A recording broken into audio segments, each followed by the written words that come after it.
Hello guys, current affairs फंडा में आप सभी का स्वागत है। मैं हूं आपके साथ अभिषेक शर्मा और आज के इस वीडियो सेशन में हम 9 जून तक के सभी इंपॉर्टेंट करंट अफेयर्स कवर करने वाले हैं। हमेशा की तरह आप इस वीडियो को अंत तक जरूर देखिएगा। आज भी आपको काफ़ी कुछ जानने के लिए मिलेगा। सेशन की शुरुआत करने से पहले आप सभी को बताना चाहूँगा, यदि आप हमारी daily current affairs PDF, weekly PDF, monthly PDF और हर महीने के banking and economic awareness PDF चाहते हैं तो करंट अफेयर्स फंडा का 1 ईयर मेंबरशिप प्लान आप ज्वाइन कर सकते हैं, जिसका लिंक आपको वीडियो के डिस्क्रिप्शन में या फिर फर्स्ट कमेंट में मिल जाएगा। आपको बता दें, इस 1 ईयर मेंबरशिप प्लान के तहत जितना भी हमारा पीडीएफ कंटेंट है वो हम आपको 1 साल तक के लिए प्रोवाइड कराते हैं, जिसे आप डाउनलोड कर सकते हैं, प्रिंट आउट भी निकलवा सकते हैं। इसके लिए चाहे तो आप करंट अफेयर्स फंडा ऐप को यूज़ कर सकते हैं या फिर अपने लैपटॉप या सिस्टम की मदद से वेब लॉगिन भी कर सकते हैं। कोई भी आपका एग्जाम हो, बैंकिंग, एसएससी, रेलवे या फिर स्टेट पीसीएस, जहाँ पर भी जनरल अवेयरनेस या करंट अफेयर्स पूछे जाते हैं, सभी एग्जाम्स के लिए हमारा पीडीएफ कंटेंट काफ़ी यूज़फुल है। दूसरा कोर्स हमारा बैंकिंग अवेयरनेस का है। कंप्लीट बैंकिंग अवेयरनेस हमने आपको इसमें पढ़ाया है। न केवल आपके बैंकिंग मेंस एग्जाम, बल्कि अगर आप बैंकिंग इंटरव्यूज़ देते हैं, जैसे SBI PO, IBPS PO, RRB PO या फिर आरबीआई ग्रेड बी, इन इंटरव्यूज़ में जो बैंकिंग नॉलेज आपसे पूछी जाती है उसे भी आप आंसर कर पाएंगे इस कोर्स को पढ़कर। साथ ही साथ एसएससी, रेलवे, स्टेट पीसीएस जैसे एग्जाम्स में इंडियन इकोनॉमी के जो क्वेश्चंस पूछे जाते हैं, जैसे जीडी पर क्वेश्चन पूछे जाते हैं, 5 ईयर प्लान पर क्वेश्चन पूछे जाते हैं और नीति आयोग से संबंधित क्वेश्चन पूछे जाते हैं, RBI, SEBI, SIDBI, NABARD, IRDI, different types of banks in India, जैसे private sector banks, public sector banks, और types of inflation, types of poverty, types of unemployment, money market, capital market, economic terms, financial terms, Indian economy से संबंधित जितने भी schemes हैं, ए to Z सब कुछ इसमें कवर किया गया है।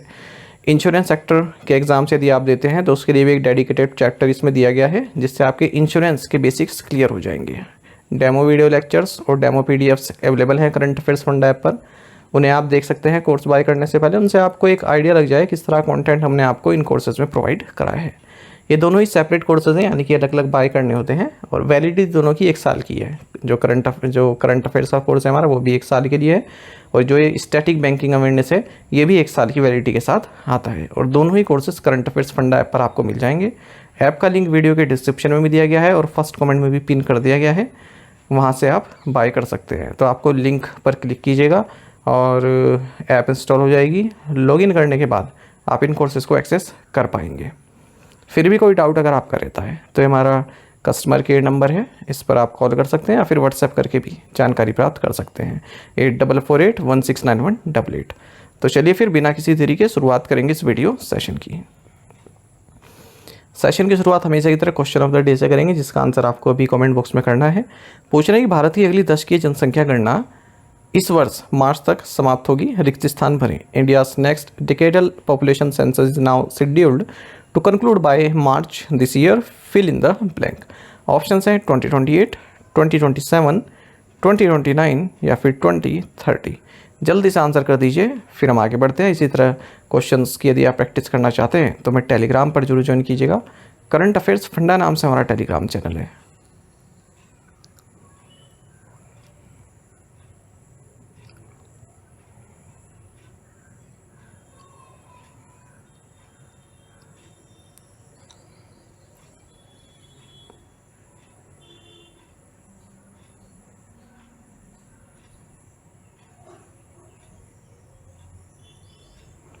Which two wetlands in Rajasthan were recently declared as Ramsar sites in जून?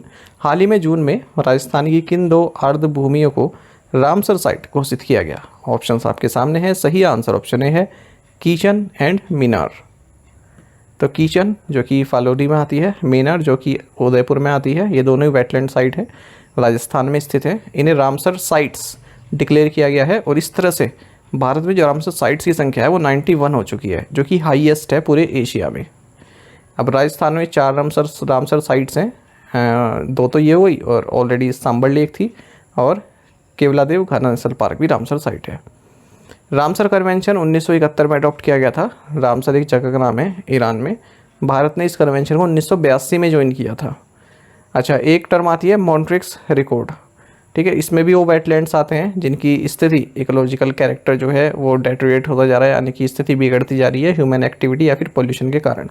भारत की ओर से 2 वेटलैंड्स हैं जो मॉन्ट्रिक्स रिकॉर्ड में, एक तो है केवलादेव नेशनल पार्क राजस्थान और दूसरा है लोकटकलेव मणिपुर। चिल्का लेक भी पहले इसमें था, लेकिन 2002 में फिर इसको रिमूव कर दिया गया था इस लिस्ट से। Who won the women's singles title at the 2025 French open? 2025 French open में महिला एकल का खिताब किसने जीता? ऑप्शंस आपके सामने है। सही आंसर ऑप्शन ए है कोको गॉफ। 2025 फ्रेंच ओपन ये पेरिस फ्रांस में खेला गया है। क्ले कोर्ट पर खेला जाता है जो फ्रेंच ओपन है, ये इसकी खासियत है और इसको रोलैंड गैरोस भी बोला जाता है। कोको गॉफ यूनाइटेड स्टेट्स से हैं। इन्होंने अपना पहला रोलैंड गैरोस चैंपियनशिप या फिर फ्रेंच ओपन जीता है। फाइनल में इन्होंने टॉप रैंक्ड अरेना सबालेंका जो कि बेलारूस की हैं, इन्हें हराया है। मेंस डबल्स स्पेन के मार्सल ग्रेनोलर्स और अर्जेंटीना के होरासियो जेबोलोस ने जीता। वहीं मिक्स डबल्स इटली की सारा ईरानी और इटली के एंड्रिया वावासोरी ने जीता है। Who won the Norway chess 2025 title in the open section? Open वर्ग में नॉर्वे शतरंज 2025 का खिताब किसने जीता? ऑप्शंस आपके सामने है। सही आंसर ऑप्शन बी है मैग्नस कार्लसन। देखिए नॉर्वे चेस चैंपियनशिप हाल ही में हुई है। डी कुकेश यानी जो है फैबियानो कारुआना के अगेंस्ट खेलते हुए ब्लंडर किया, जिसके कारण इन्हें 3rd नंबर प्राप्त हुआ और इस कारण जो मैग्नस कार्लसन है 5 टाइम वर्ल्ड चैंपियन है, ये नॉर्वे चेस टाइटल जीत गए। ये इनका 7वां नॉर्वे चेस टाइटल है। विमेन सेक्शन की अगर हम बात करें तो यूक्रेन की एना मोजिचुक, इन्होंने ये टाइटल जीता है। तो अगर डी कुकेश ये गेम जीत जाते फैबियानो के अगेंस्ट तो विनर बन जाते। Where was the international conference on disaster resilient infrastructure held? अंतर्राष्ट्रीय आपदा रोधी अवसंरचना सम्मेलन 2025 कहाँ आयोजित किया गया? ऑप्शंस आपके सामने है। सही आंसर ऑप्शन ए है Nice France. International conference on disaster resilient infrastructure ये Palais des Expos Nice France में हुआ है। इस कॉन्फ्रेंस की थीम रही shaping a resilient future for coastal regions. What is the title of the India Pavilion at World Expo 2025 in Osaka, Japan? Japan के Osaka में विश्व एक्सपो 2025 में भारत पवेलियन का शीर्षक क्या रहा? ऑप्शंस आपके सामने है। सही आंसर ऑप्शन बी है भारत मंडप। देखिए वर्ल्ड एक्सपो 2025 ये ओसाका जापान में चल रहा है और वहाँ पर इंडियन पवेलियन भी लॉन्च किया गया है जिसका टाइटल है भारत मंडप। और टॉप 5 मोस्ट एडमायर्ड पेविलियंस में भारत ने अपनी जगह बनाई है। पहली बार है जब मिनिस्ट्री ऑफ कल्चर को रिस्पॉन्सिबिलिटी दी गई है इस पेविलियन को बनाने की। इससे पहले मिनिस्ट्री ऑफ कल्चर को दी जाती थी। और Indira Gandhi national centre for the arts ये नोडल एजेंसी है इस पेविलियन के लिए। सेंट्रल थीम इस वर्ल्ड एक्सपो का रहा है designing future society for our lives. Where was India's first agri hackathon held? Bharat का पहला कृषि हैकाथॉन कहाँ आयोजित किया गया? ऑप्शंस आपके सामने हैं। सही आंसर ऑप्शन ए है पुणे। देखिए इंडिया का फर्स्ट एग्री हैकाथॉन ये पुणे महाराष्ट्र में जो है हुआ है और union agriculture minister Shivraj Singh Chouhan ने क्लीन प्लांट प्रोग्राम को लॉन्च किया है ताकि पूरे देश भर में 9 हॉर्टिकल्चर फैसिलिटीज़ को इस्टेब्लिश किया जाए। तो क्लीन प्लांट इनिशिएटिव में एक्सपर्ट टेक्निकल गाइडेंस प्राप्त होगी इजराइल से और नीदरलैंड से और जो नर्सरीज हैं उनको एडवांस बनाने में ये सहायता करेगा। 3 करोड़ रुपए की इन्वेस्टमेंट की जाएगी लार्ज नर्सरीज में, 1.5 करोड़ की इन्वेस्टमेंट की जाएगी मिड साइज नर्सरीज में। National agriculture renewable energy conference 2025 ये national solar energy federation of India द्वारा नई दिल्ली में आयोजित किया गया, तो ये भी आप याद रखिएगा। Who has been elected as the president of the International Institute of Administrative Sciences for the 2025-2028 term? 2025 से 2028 के कार्यकाल के लिए अंतर्राष्ट्रीय प्रशासनिक विज्ञान संस्थान के अध्यक्ष के रूप में किसे चुना गया? ऑप्शंस आपके सामने हैं। सही आंसर ऑप्शन ए है वी श्रीनिवास। देखिए वी श्रीनिवास जो कि सेक्रेटरी हैं department of administrative reforms and public grievances की, इन्हें प्रेसिडेंट अपॉइंट किया गया है international institute of administrative sciences का 2025 से 2028 टर्म के लिए। Department of administrative reforms and public grievances ये भारत को रिप्रेजेंट करता है as a member state of international institute of administrative sciences 1998 से ही। International institute of administrative sciences ये 31 मेंबर कंट्रीज़ की फेडरेशन है, 20 नेशनल सेक्शंस हैं, 15 एकेडमिक सेंटर्स हैं। हालांकि ये यूनाइटेड नेशन से एफिलेटेड नहीं है, ठीक है, लेकिन यूनाइटेड नेशन का जो वर्क है पब्लिक एडमिनिस्ट्रेशन में उसके साथ एक्टिवली इंगेज्ड रहती है। In which Indian state is India's first 1000 megawatt variable speed pumped storage plant? In which Indian state is India's first 1000 megawatt variable speed pumped storage plant? Bharat का पहला 1000 megawatt परिवर्तनीय गति pump storage plant किस भारतीय राज्य में है? राइट आंसर ऑप्शन बी है Uttarakhand.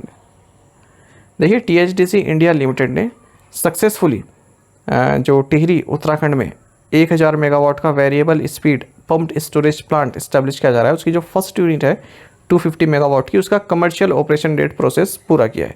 Commercial operation date process मतलब अब प्लांट रेडी है एक्टिव होने के लिए, ठीक है। सब कुछ जो भी टेक्निकल एक्सपेक्ट है या फिर मैकेनिकल एक्सपेक्ट है, ठीक है, जो भी फिजिकल एक्सपेक्ट है सब कुछ उसका पूरा कर लिया चुका कर चुके हैं और अब वो रेडी है यूज़ करने के लिए या फिर चालू होने के लिए। आपको बताने इंडिया के जो रिन्यूएबल एनर्जी है उसके लिए एक बहुत बड़ा स्टेप है और जैसे ही एक्टिव हो जाएगा ये भारत का पहला variable speed pump storage plant बन जाएगा Tehri. Project will elevate the Tehri hydro power complex capacity to 2400 megawatt. अब जो टिहरी हाइड्रो पावर की कैपेसिटी है वो 2400 मेगावाट की हो जाएगी और इस तरह से इंडिया का लार्जेस्ट हाइड्रो पावर कॉम्प्लेक्स बन जाएगा। Which city has the highest number of leopards in India? Bharat में सबसे अधिक तेंदुए किस शहर में है? ऑप्शंस आपके सामने हैं। सही आंसर ऑप्शन सी है बेंगलुरु। देखिए एक होलमाथी नेचर फाउंडेशन है, इसने एक कैमरा ट्रैप सर्वे किया है, उसमें बताया है कि बेंगलुरु या फिर इसके आसपास के एरिया में 80 से 85 लेपर्ड्स हैं। इस तरह से बेंगलुरु मुंबई का जो संख्या है लेपर्ड्स की 54 लेपर्ड्स की उसको उससे आगे निकल गया है और सबसे ज़्यादा संख्या बेंगलुरु में हो चुकी है। अगर हम मेट्रो सिटीज़ की बात करें तो लार्ज मेट्रोपोलिस में अगर हम बात करें सबसे ज़्यादा लेपर्ड्स की संख्या तो वो बेंगलुरु में है। 54 लेपर्ड्स तो बनेरघट्टा नेशनल पार्क में ही है बेंगलुरु में, बाकी 30 इधर उधर घूम रहे हैं आसपास ही। Dassault Aviation has tied up with which company to manufacture the Rafale fighter aircraft fuselage for India and other global markets? Dassault Aviation ने भारत और अन्य वैश्विक बाजारों के लिए राफेल लड़ाकू विमान के ढांचे के निर्माण के लिए किस कंपनी के साथ समझौता किया है? ऑप्शंस आपके सामने है। सही आंसर ऑप्शन डी है टाटा एडवांस्ड सिस्टम्स। देखिए जो फ्रेंच एरोस्पेस कंपनी है डसॉल्ट एविएशन और इंडिया की जो टाटा एडवांस सिस्टम्स लिमिटेड है, इन्होंने 4 एग्रीमेंट साइन किए हैं जिसके तहत भारत में जो राफेल फाइटर एयरक्राफ्ट है इसके फ्यूजलेज को मैन्युफैक्चर किया जाएगा, यानी कि जो भी इसके पुर्जे होते हैं उन सबको मैन्युफैक्चर किया जाएगा। पहली बार है जब फ्रांस के बाहर इस तरह का कार्य किया जाएगा किसी भी देश में। टाटा एडवांस सिस्टम्स ये cutting edge production facility setup करेगा हैदराबाद में राफेल एयरक्राफ्ट के जो भी स्ट्रक्चरल सेक्शंस हैं उनको मैन्युफैक्चर करने के लिए। US President Donald Trump signed a new travel ban targeting 12 countries. Which of the following is not one of them? अमेरिकी राष्ट्रपति डोनाल्ड ट्रंप ने 12 देशों पर नई यात्रा प्रतिबंध पर हस्ताक्षर किए, निम्नलिखित में से कौन उनमें से एक नहीं है? ऑप्शंस आपके सामने है। सही आंसर ऑप्शन बी है पाकिस्तान। तो US प्रेसिडेंट डोनाल्ड ट्रंप ने नया ट्रैवल बैन जो है साइन किया है जिसमें 12 कंट्रीज़ पर बैन लगा दिया है वहाँ के लोगों पर कि वो अमेरिका नहीं आ सकते। तो इसमें Afghanistan, Myanmar, Chad, Republic of Congo, Equatorial Guinea, Eritrea, Haiti, Iran, Libya, Somalia, Sudan और यमन है। हालांकि जो इनके एथलीट्स हैं वो 2026 फीफा वर्ल्ड कप जो कि US को होस्ट कर रहा है कनाडा और मैक्सिको के साथ, as well as 2028 Los Angeles Olympics में पार्टिसिपेट कर सकते हैं। Which company got the licence from centre for providing satellite internet services in India? Bharat में सैटेलाइट इंटरनेट सेवाएं प्रदान करने के लिए इस कंपनी को केंद्र से लाइसेंस मिला। ऑप्शंस आपके सामने है। सही आंसर ऑप्शन डी है स्टारलिंक। देखिए एलन मस्क की जो स्टारलिंक है इसे लाइसेंस मिल गया है कि ये सैटेलाइट इंटरनेट सर्विस भारत में प्रोवाइड करा सकती है और इस तरह से तीसरी कंपनी बन जाएगी यूटेल सेट, वन वेब और जियो सैटेलाइट कम्युनिकेशंस के अलावा जैसे डिपार्टमेंट ऑफ टेलीकम्युनिकेशन से सैटेलाइट इंटरनेट सर्विस हमारे देश में प्रोवाइड करने की मंजूरी मिली है। एक और एप्लीकेंट है अमेजोन का कुइपर, इसे अभी अप्रूवल नहीं मिला है, ये भी मिल जाएगा। Center has launched a centralized digital platform for real-time uploading, verification and monitoring of Waqf properties. What is the name of the portal? केंद्र ने वक्फ संपत्तियों की वास्तविक समय पर अपलोडिंग, सत्यापन और निगरानी के लिए केंद्रीकृत डिजिटल पोर्टल लॉन्च किया है। पोर्टल का नाम क्या है? राइट आंसर ऑप्शन भी है उम्मीद। तो union minister for minority affairs Kiren Rijiju इन्होंने यूनिफाइड वक्फ management empowerment efficiency and development यानी कि उम्मीद पोर्टल लॉन्च किया है जो कि एक सेंट्रलाइज्ड डिजिटल प्लेटफॉर्म है जिसके जरिए real time uploading, verification and monitoring की जा सकती है वक्फ प्रॉपर्टीज़ की। तो मिनिस्ट्री ने ही बनाया है इसको, माइनॉरिटी अफेयर्स ने उम्मीद will feature a digital inventory with geo tagging of all work properties. Other key features include an online grievance redressal system for better responsiveness and integration with GIC mapping and other e-governance tools. Public access भी मिल सकेगा जो भी verified records हैं, reports हैं वक्त से संबंधित. Where was the ICRI SAT centre of excellence for south south cooperation in agriculture launched. कृषि में दक्षिण दक्षिण सहयोग के लिए ICRI SAT उत्कृष्टता केंद्र का शुभारंभ कहाँ किया गया? राइट आंसर ऑप्शन बी है New Delhi. International crops research institute for the semi arid tropics ने research and information system for developing countries के साथ मिलकर ICRI SAT centre of excellence for south south cooperation in agriculture को launch किया है New Delhi में. ठीक है, बस इतना ही पढ़िएगा इसमें. What was the amount of the monetary penalty imposed by the RBI on PayMe India Financial Services? RBI द्वारा PayMe India Financial Services पर कितना मौद्रिक जुर्माना लगाया गया है? ऑप्शंस आपके सामने हैं. सही आंसर ऑप्शन सी है 2 लाख रुपीज़. देखिए, रिजर्व बैंक ऑफ इंडिया ने 2 लाख रुपए की मॉनेटरी पेनल्टी लगाई है PayMe India Financial Services private limited पर, क्योंकि RBI के जो सर्टेन प्रोविजंस हैं उनका अनुपालन इसके द्वारा नहीं किया गया. RBI ने 32,000 रुपये की मॉनेटरी पेनल्टी लगाई है India home loan limited Mumbai Maharashtra पर भी, और 16,000 की मॉनेटरी पेनल्टी लगाई है खुश housing finance private limited Mumbai Maharashtra पर भी. इन्होंने KYC से संबंधित जो प्रोविजंस हैं RBI के उनका अनुपालन नहीं किया. Which production company produce the documentary series RBI unlocked beyond the rupee? किस प्रोडक्शन कंपनी ने डॉक्यूमेंट्री श्रृंखला RBI unlocked beyond the rupee का निर्माण किया? ऑप्शंस आपके सामने हैं. सही आंसर ऑप्शन सी है चॉक बोर्ड एंटरटेनमेंट. तो रिजर्व बैंक ऑफ इंडिया ने जियो हॉटस्टार के साथ मिलकर एक 5 पार्ट की डॉक्यूमेंट्री सीरीज बनाई है जिसका टाइटल है RBI अनलॉक्ड बियॉन्ड द रूपी. इस प्रोजेक्ट को प्रोड्यूस किया है चॉक बोर्ड एंटरटेनमेंट ने. तो इसमें रिजर्व बैंक ऑफ इंडिया की जो 90 साल का इतिहास है उसको दिखाया गया है. Reserve Bank of India as a full service central bank performs a wide range of functions including currency management, monetary policy, regulation and supervision of banks and NBFCs, regulation of currency and interest rate, markets and payments and settlement systems and financial inclusion. ये सब आप जानते ही हैं. Which new category has been introduced under the National Awards for E-Governance 2025? E-Governance के लिए राष्ट्रीय पुरस्कार 2025 के तहत कौन सी नई श्रेणी शुरू की गई है? ऑप्शंस आपके सामने हैं. सही आंसर ऑप्शन डी है grass roots level initiatives for deepening service delivery at gram panchayat.